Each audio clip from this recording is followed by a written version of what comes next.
Welcome, beautiful, shiny Latinos, Latinas, Latinx out there.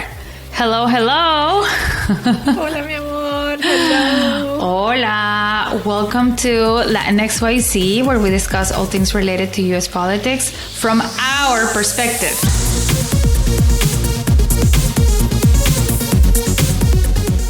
Yes. From our perspective. Yes, exactly. And what an episode to actually say that, right? Yes. You guys will see. So my name is Clemencia Herrera, and I am the founder of Moira Studio, an advertising agency that specializes in political and advocacy work targeting Latinx. Excellent. And I'm Cecilia Del Cid, an environmental and social justice practitioner, a Latin American immigrant from Guatemala, Guatemalteca, and a community weaver also working on media. In media. An awesome person, may I just say. Hello, mi amor. Hello. Me and Ceci live pretty much in the same city, but we barely see each other because of, obviously, the pandemic. But it was really nice to get together. We got together over the holidays and had hot pot, a home hot pot. I have a little hot pot, and it was really nice to see you. It was so nice to see you too. And I was just thinking, we still have not had the opportunity to record an episode in the same place, even though we've planned a couple of times, and we're still continuing to do it from home. But we're taking care of each other. This is how we do our little part. We are in our homes, isolated in that kind of, trying to take care of one another so that we don't spread the cooties. We flatten the curve. But stay safe out there, guys. Yes. Today's episode, I'm really excited about this episode because I've been wanting to do it for a while. Now you're giddy.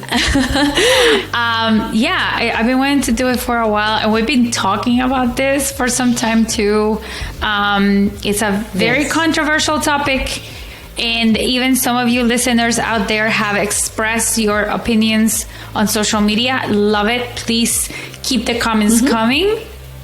Even if, if you don't like it, and I mean, most of them have been, I don't like it. I don't like this Latinx name, this Latinx pronoun. So, thanks everyone for letting us know how you feel. So let's tackle this topic. First of all, I want to clear something up about our name.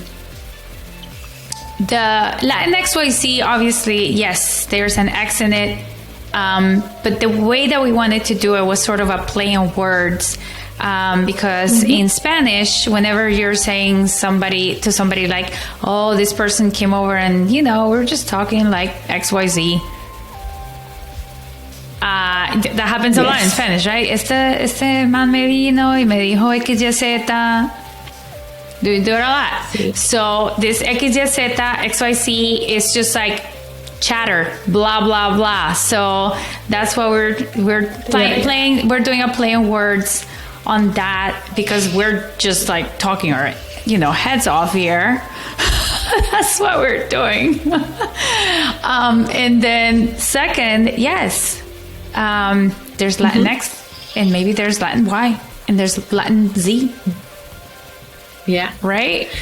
And I think it worked for us because it was a play on words in this, like, we wanted to put this idea that we're going to be discussing all sorts of topics from A to XYZ, right? Like, we wanted to have the opportunity to really talk about or have conversations about anything that we thought was important, and also acknowledge that this new and the term Latinx is it refers to ethnicity, that being and it's trying to be inclusive of people or individuals in our community who are gender that are genderqueer, that are non-binary. So Latin is the word in English, but in Spanish, the word Latino, Latina is Spanish is a gender language. So you have feminine and masculine. Right. So we wanted to, and it's not something that was that emerged in specifically in the United States. It's also being used in Latin America, and there is also the ending A. So there is people who also refer to Latine. Yeah, there's they use the at from like the email. They use that covers. Yeah, that covers the A and the O. But if you are not assigned, if you're not aligning with like Latino or Latina, you can there is Latine, Latinx, and Latin. So there is, and I think the important issue for me as I think of these terms, which I do not that's not how I identify myself, as you heard in the introduction every day. I am not a Latina. I am a Latin American person. I grew up in Latin America. I specifically, ethnically identify either as Latin American or Guatemalan. Those will be the two terms that I will associate. I would not call myself Latina, and I am a person who speaks Spanish, so I am Hispanohablante, and in English that would be Hispanic. It's kind of like the shorter. So for me, it's like if you ask me which language I speak, I would say I'm Hispanic or a Spanish speaker. And in Spanish, it would be I'm Hispanohablante or hablo español. And ethnically, I am Latin American, Guatemalan, and my race would be a mestiza. I am not indigenous, and I am not black, and I am not white, so I'm like mixed race or multiracial.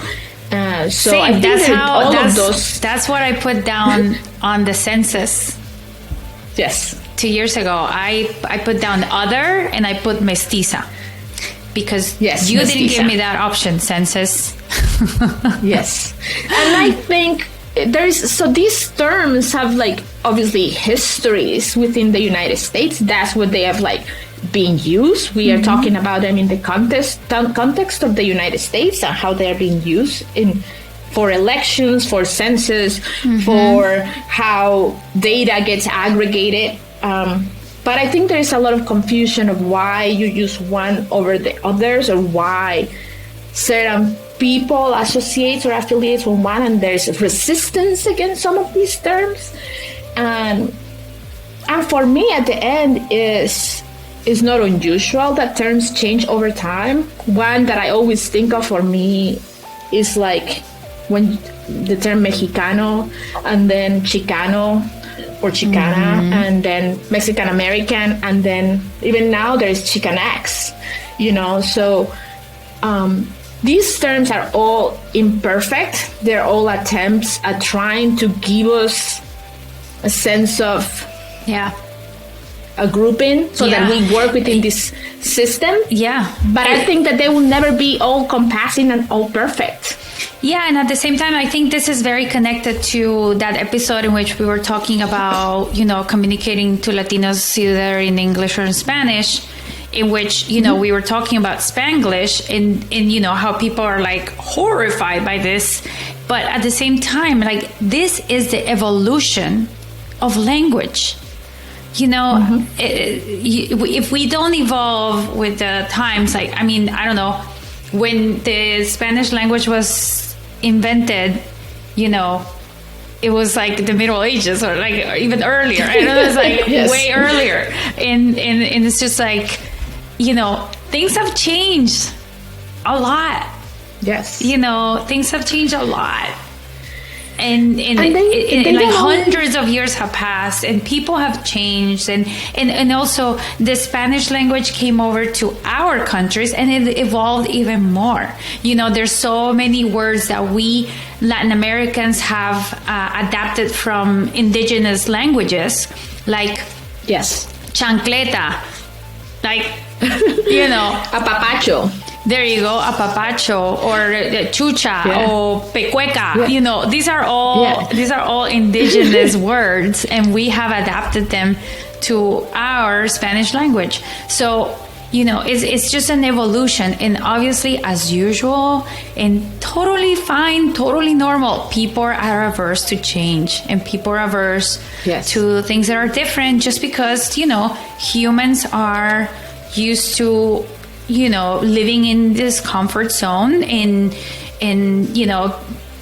it is uncomfortable sometimes to try to face, transgender people in our community, or non-binary people in our community, or just people that just say, hey, I don't want, as a woman, I don't want to call los hombres to refer to humanity.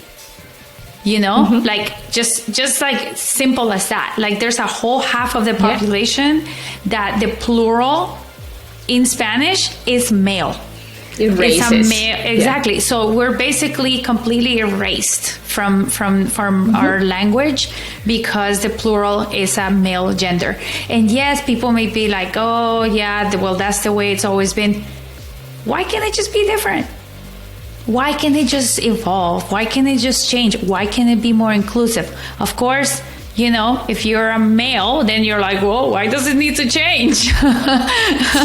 It already includes me. But there are many movements, within our community that are saying, this Latinx wasn't like invented by some marketing agency. This was requested, and it came up from the community itself. So, and then, I know many of our clients that work directly with the community, and specifically, younger Latinx, they have expressively asked to say Latinx. It's not like this is like something that I push on people, or we as an agency push on people. Our clients have requested it, and yes, there is controversy, and then sometimes, depending on whether we're doing a piece of advertising in a more conservative area of the country, yes, we might just say Latinos, but then it really is like case by case, and I think that this term is pretty new. Right? It's like, and I think we just need to wait until it kind of permeates a little bit more.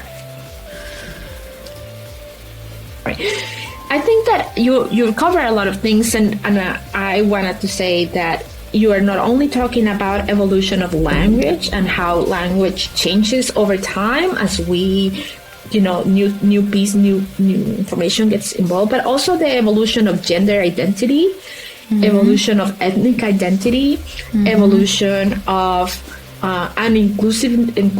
inclusiveness as we identify limitations, and also pushing against systems of oppression, right? Like if we are saying, why should all the plurals be masculine and erase, half of the population, of men, or even more of the population within that male identifies as queer or non-binary. Yeah. So why should all these not be covered? So as you begin to push against patriarchy, as you begin to push against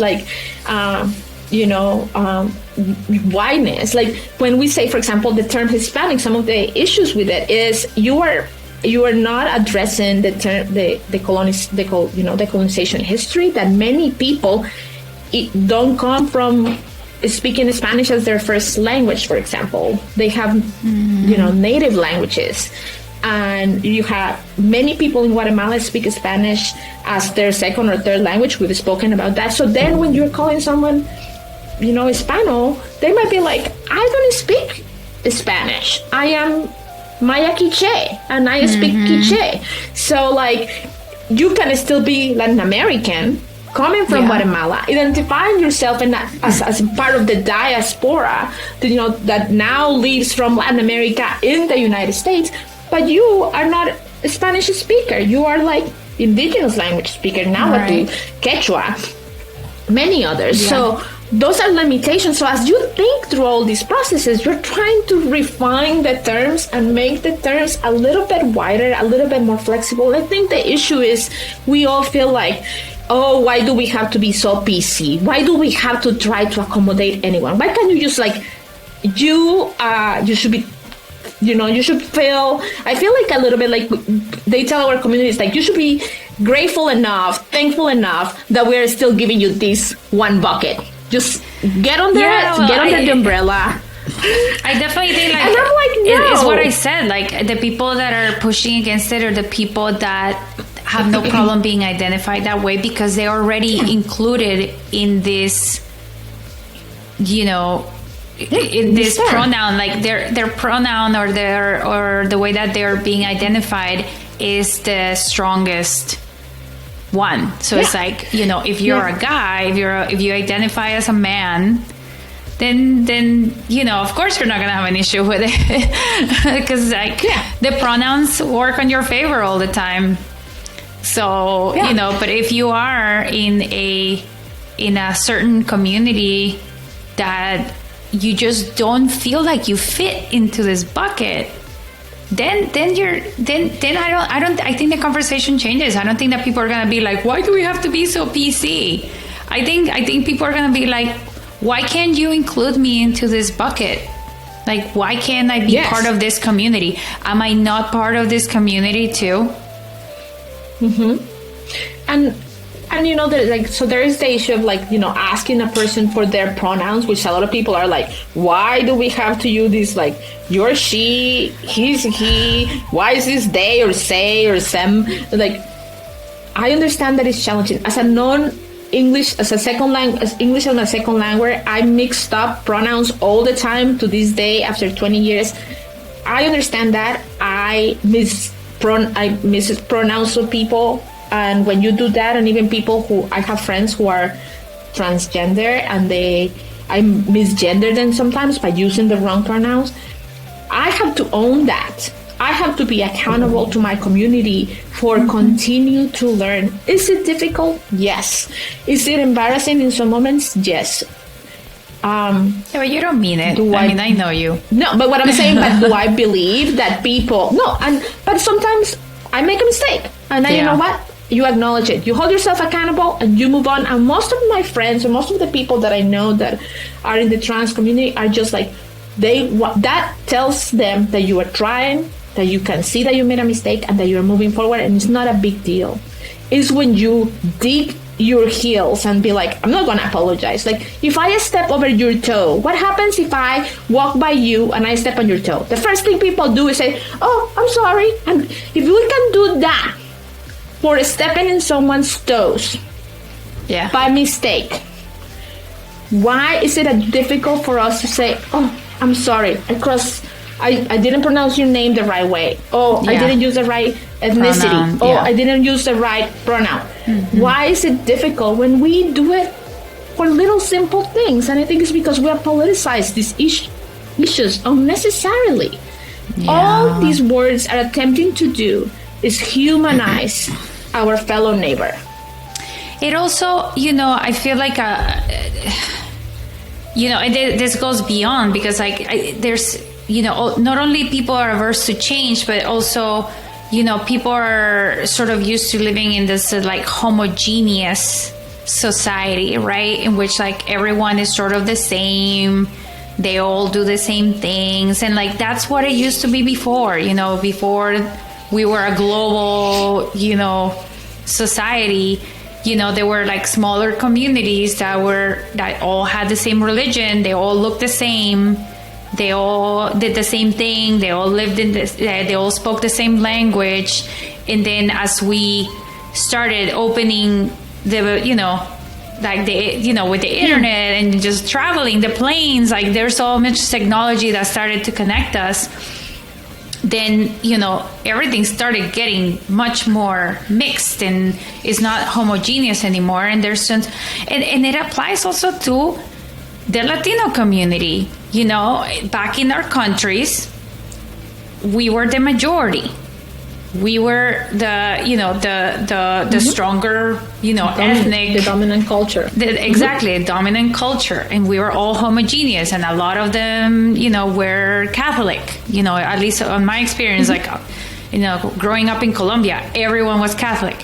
There were barely any African Latino people. Like it was very everybody sort of looked like me. Well, the exception, like not a lot of people had curly hair, but yeah, like everybody just sort of did the same thing. And it was a pretty homogeneous culture. And so it's like, this is kind of like punching a hole into that and sort of like saying, shaking it up and saying, hey, after all, maybe we're not so homogeneous. Maybe all these people lived in the community before, but you know, they were just the minority, they were oppressed, and they were like, nobody paid attention to them. And I think for years we have been used to like really trying to hold, like, these are like, you know, these systems of oppression are there in place to make sure that the power is kept where power, you know, in certain hands, right? And we have excluded people from these systems and, you know, obviously oppress them. Someone privileges, someone else doesn't, you know, lives with the opposite side of that. So what you just said at the end is absolutely right.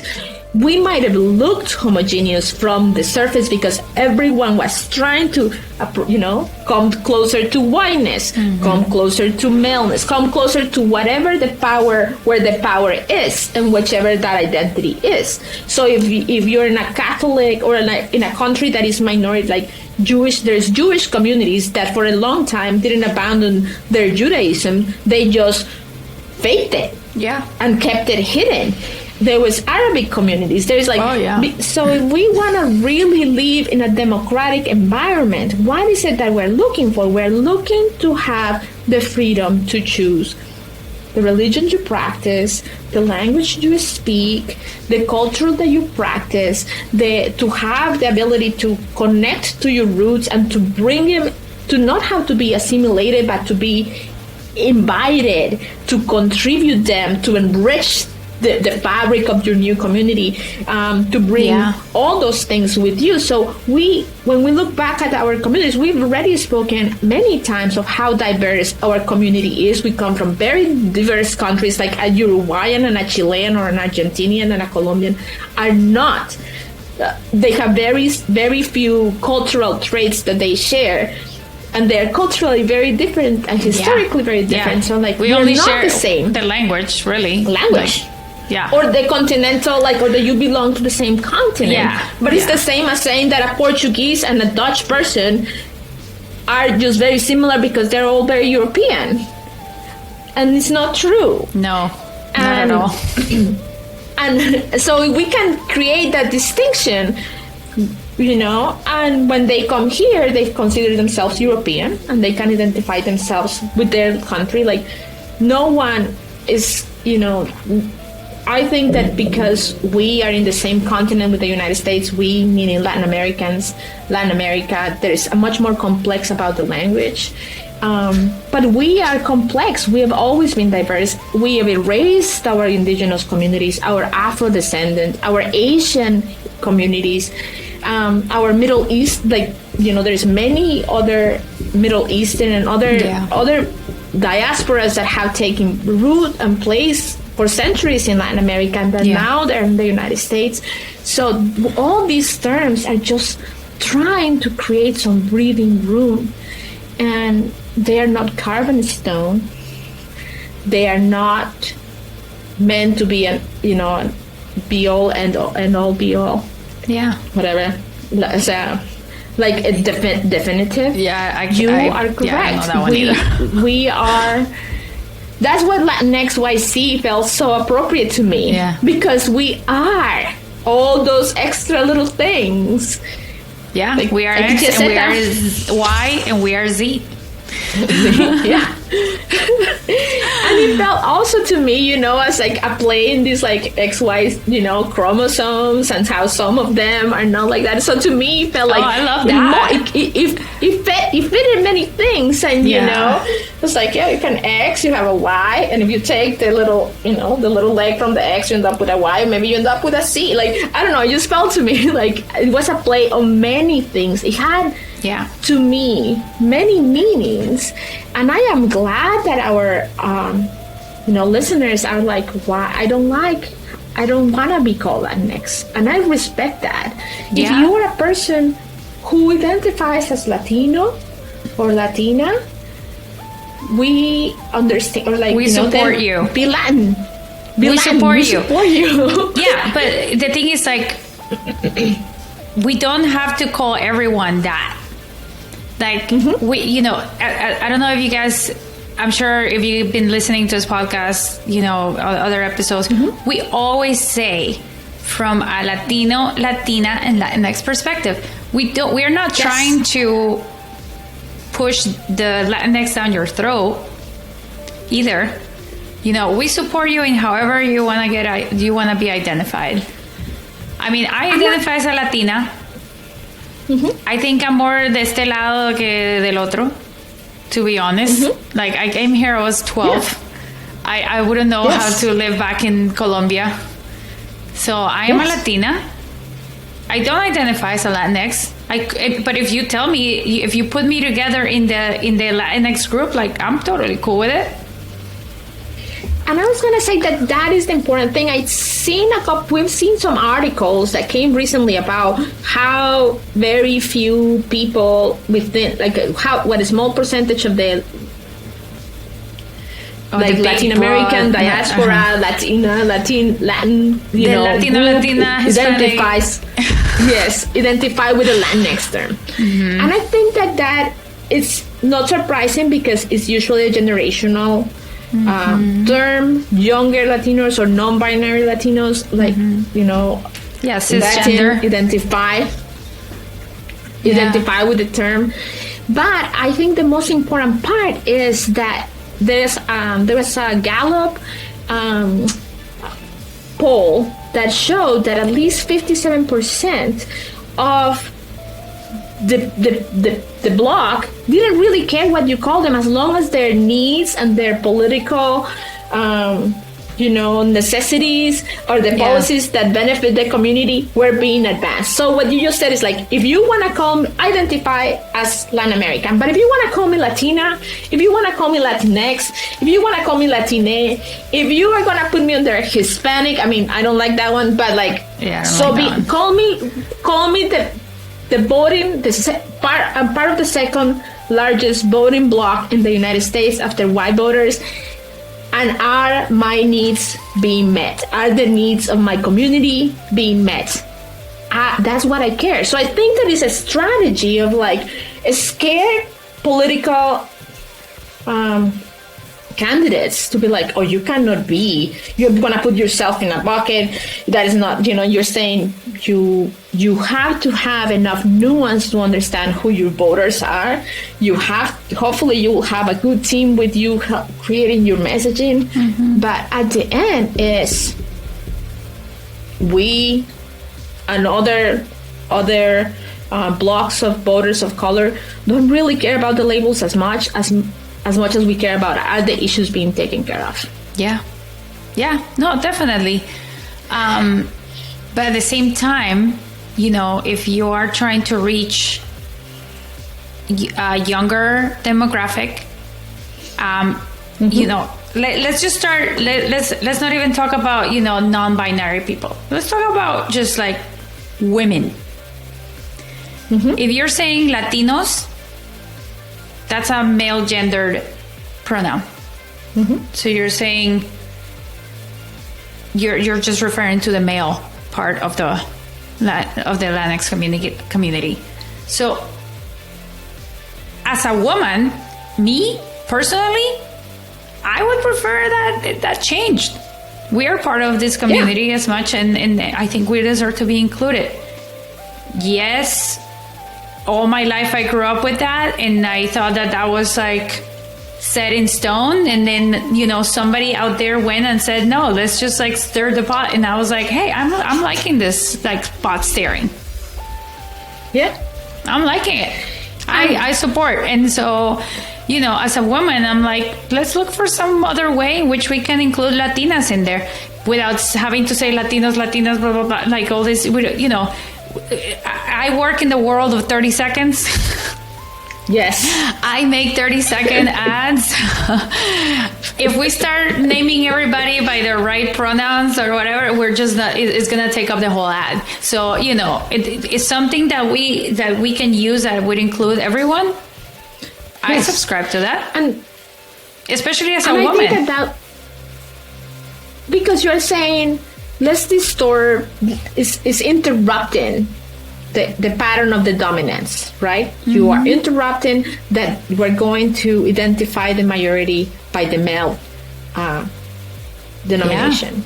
And you're saying, let's give it some room for others. And the X is what allows all to be, it could be Latinx. Yeah. If somebody finds something else or like comes up with something that sounds better, I'm down for that too. Like none of this is written in stone, people. Like just we'll evolve with the language. We're exploring. We're exploring what that means right now and what that is and what it sounds like. And let's explore. Let's be open to new things and let's be open to include people. I'm all for that.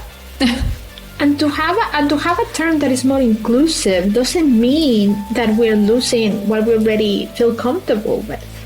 And I think that is also very rooted in fear, which once again creates division. And when we're divided, whoever is in power is already winning, because we cannot come to consensus. Yeah. So when we're distracted over here, whether we use the term Latinx because only 2 or 3% of the population actually want to use it, we're missing the bigger picture, which is like 57% of the group doesn't care if you use it or not. Let's get down to business and give me what I need, or I won't vote for you. I mean, if you're not voting for someone because they use the Latinx, then man, we gotta have a conversation. Yes. Then the conversation is about bigger issues, right? Yeah. I mean, if this person was like, thoughtful enough to actually, use that or even name us in their promotional materials or their ads or whatever, then that's great. Thanks for thinking of us, man. You want to name us whatever? Yeah, you thought of us. That's already, it's already a big plus. It is a big plus. And of course, we want candidates that are not just doing a symbolic naming, but are really understanding our necessities. Mm-hmm. But that's the first step. Mm-hmm. The first step is to recognize that you cannot win any political office without appealing to the Latin voter. Mm-hmm. That is the important part. And if we as voters are going to walk away from candidates who have policies that benefit us because they are using a term over another term, what do we really care about? Mm-hmm. Do we understand? Are we voting against our own interests because we are committed, because our mind is still colonized and we're still committed to all paradigms, to all frames of thought? Preach, girl. And if you're a person in power that just don't want to take the time to understand what the difference between one term versus the other one is, then you are steep, like they dunk you like a chocolate covered strawberry in privilege. You are so dunked, so covered in privilege that you're like, I don't even want to think about, why do I have to think about this or that? I mean, like, person, like, I was going to say, like, dude, do that. Do that. Folks, like, that is otros 20 pesos. Like that's otros 20 pesos. Like, please, I'm gonna make a suggestion. Please don't use folks. To call us. Folks. I know. Folks no, but like when I'm saying you don't like folks, I like folks. Oh, you like folks? All right. Yes. No, with like, I don't care if it's spelled with a K or with an X either. Like, there's a whole other controversy about all it. Folks with an X. Yeah, there's folks, and then it's folks. Like, yes. So languages are always flexing, not Yeah. just ours. Oh, yeah. All of them. But at the root of it is, how do we carve a space to include people and center the needs of those most vulnerable and those who have been for way too long pushed to the margins? And because we're only as strong as our weakest links, and we have left those individuals so vulnerable that all of us are vulnerable. That is at the core. That is also at the core of this conversation. Mm-hmm. How do we bring everyone into the fold in a way that allows us to present a united front that will benefit and provide a thriving life for all of us, no matter how you identify, which pronouns you use, which religion you practice, which political party you affiliate? How do we do that? Mm-hmm. Well, and that's wise words of the sissy. Wise words of the sissy. And with that, we are going to leave you. I know that you guys out there are going to have tons of thoughts about this. Please let us know. We have social media. We have Instagram, LatinXYZ Pod. We have TikTok, LatinXYZ Pod. We have Twitter, same thing, LatinXYZ Pod. I also have an email, clam@latinxyzpod.com. Let us know what you think. Also, share this with your friends. Let them listen to this and let them have thoughts. Have these conversations. Have the hard conversations. Have the uncomfortable conversations. We invite you to, because that's the only way that we're gonna, come up with a better Latinx or whatever you guys wanna do. Yes, these are just helpful tools. Another tool in our toolbox. We continue to add new tools as we grow, but as you said, let's have the uncomfortable conversations. Let's talk about the X, the Y, and the Z. All the things that we always leave there at the end. That's right. All right, Ceci, thank you so much as usual with your wise words and I don't know how you do it. Thanks for helping me, go over this conversation, because I know it's challenging and I know it's been in our minds, and I'm glad that we talked about it, because I like the name of our pod. Me too. I think it's really clever. Yeah, I mean, I've been wanting to talk about it because it comes up all the time, and also, it comes up, in the comments section. I just wanted to make an episode responding to that and just letting people know how we feel about it, rather than like get into a comment war or whatever. This is how we feel. So let us know how you feel. Yes. And thank you again for listening. And see you next week.